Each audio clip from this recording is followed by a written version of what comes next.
കരൾ ചുരുങ്ങി അതിൻ്റെ പ്രവർത്തനത്തെ ബാധിക്കുന്ന അവസ്ഥയാണ് ലിവർ സിറോസിസ്.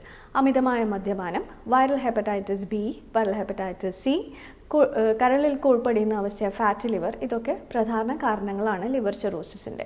അതുപോലെ തന്നെ നമ്മുടെ ശരീരത്തിൻ്റെ ഇമ്മ്യൂണിറ്റിയെ ബാധിക്കുന്ന ഓട്ടോ ഇമ്മ്യൂൺ ലിവർ സിറോസിസ്, കരളിൽ ചെമ്പടിയുന്ന അവസ്ഥയായ വിൽസൺസ് ഡിസീസ്, കരളിൽ ഇരുമ്പ് അടിയുന്ന അവസ്ഥയായ ഹീമോക്രോമറ്റോസിസ്, ഇതൊക്കെ ലിവർ സിറോസിസിൻ്റെ മറ്റ് കാരണങ്ങളാണ്.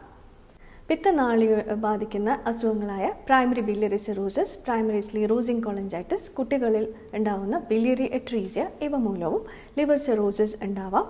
ചില മരുന്നുകളുടെ പാർശ്വഫലമായും ലിവർ സിറോസിസ് കാണാറുണ്ട്.